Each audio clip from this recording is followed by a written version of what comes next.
Alright, what's up everybody? Welcome to the video. As you probably saw by the title, we're doing a projector retrofit kit on my F250.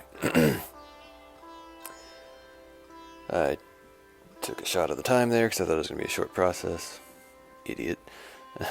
There's a before of the headlights and the brights.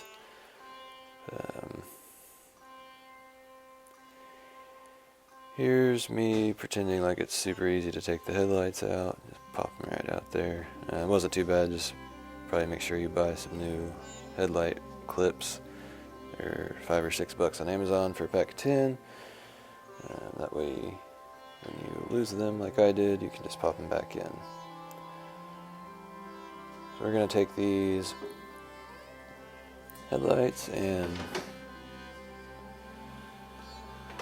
take the bulbs out and taking my time.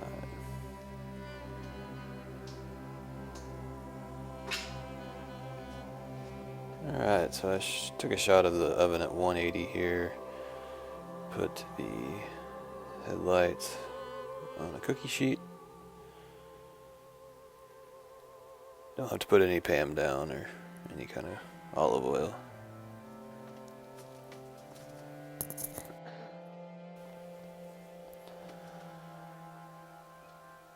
So toss those bad boys in there. 180 maybe might work for new headlights. Mine are 16 years old, so put them in for 10 minutes. I ended up having to go up 20 degrees several times. I actually did 275 for 12 minutes to finally get the glue to break loose. I would highly recommend just buying new headlights. It's going to be easier to break them apart. This took quite a bit of time and also aged my headlight lenses quite a bit. It's not that noticeable on camera, but if you're staring at it like I was for a long time, you'll notice it. It didn't show me failing 5 times on this, but this was after 275, like 12 minutes. Got the headlight lenses to pop off. The glue was just super old, super hard. Like I said, just buy new headlights and you probably will not have this problem.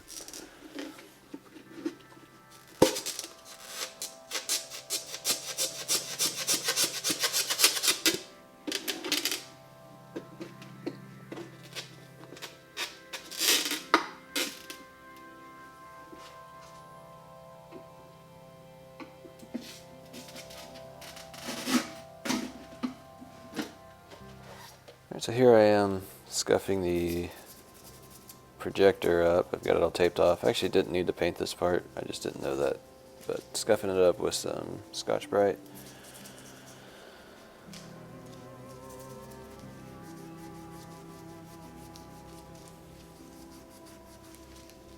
And here's the beauty ring for the projector housing. Scuffing that up with some Scotch-Brite as well. These are definitely the hardest ones to paint for whatever reason. Just kind of got runny on me. I'm also not very good at painting stuff. Very little experience with it, so.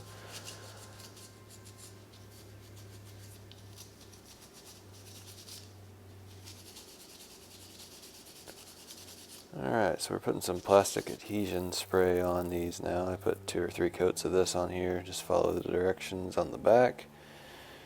Then we started laying down some coats of, this is Toyota Sand Brown. It's the closest I could get to basically the King Ranch Brown without spending $40 on a single can of spray paint. I'm far too cheap to spend that much on some spray paint.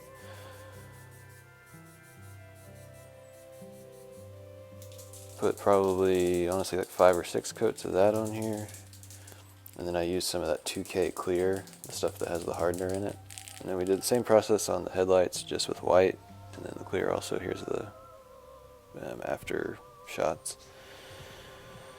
Now we are assembling the projectors. Speeding this one way up because it's a long bit. But basically, put the beauty ring on, put the projector through, put a flat washer on the back with a gasket, tighten it down. Then there's a bracket that bolts into the back of the projector that contains the clips that hold in the headlight or the HID bulb. Pretty straightforward.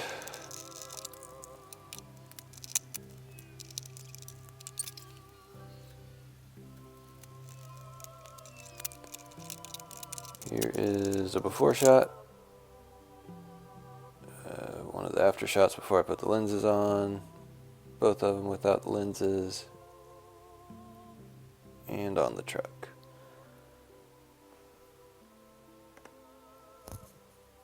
So I want to talk about how we wired the headlights up.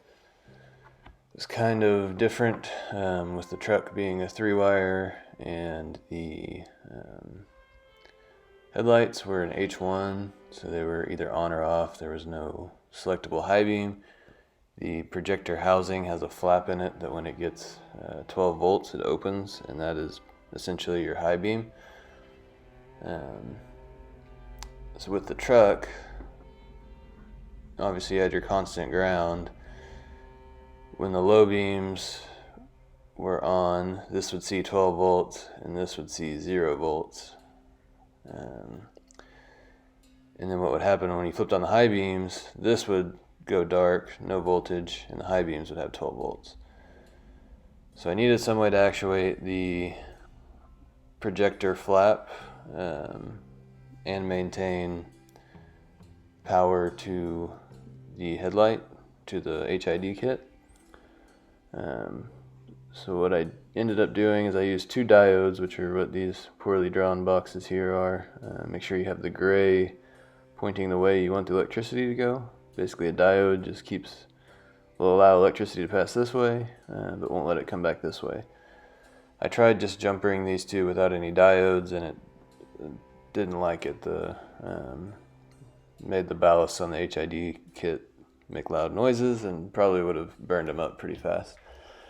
And it didn't work anyways. So what we have going on here is ground is constant. Your low beam is going to your headlight. So this would be what it would look like, just these 2 if you just had the low beams. So then what would happen, so we have our projector wiring down here. That's just tied into the ground there. Nothing special there. So what I did was when you would flip the high beams on, this would go dark, this would get 12 volts. So we ran our projector flap off of those 12 volts, and then we also bridged it over with a diode to the headlight 12 voltage that it needs there. So low beam, it's getting power from here. High beam, it's getting power through this channel, and then also powering our projector flap to open that and increase the light output on the road.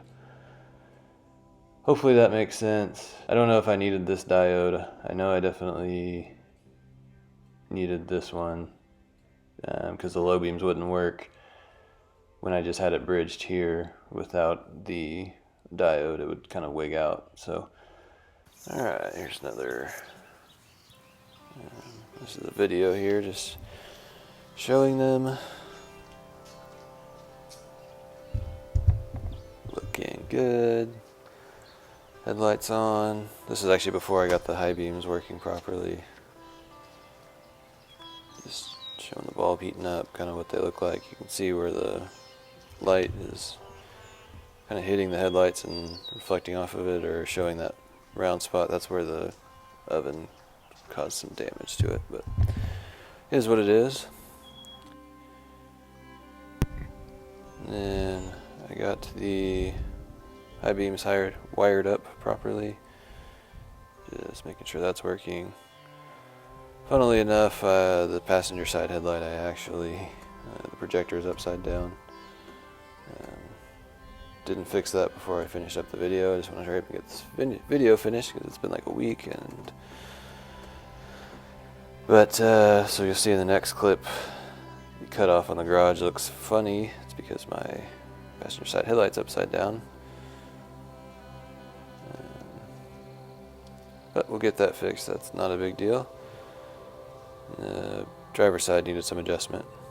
And that's it. Thank you guys for watching the video. I would really appreciate it if you'd subscribe to my channel. And if you like the video, go ahead and give it a thumbs up. You guys have an excellent day.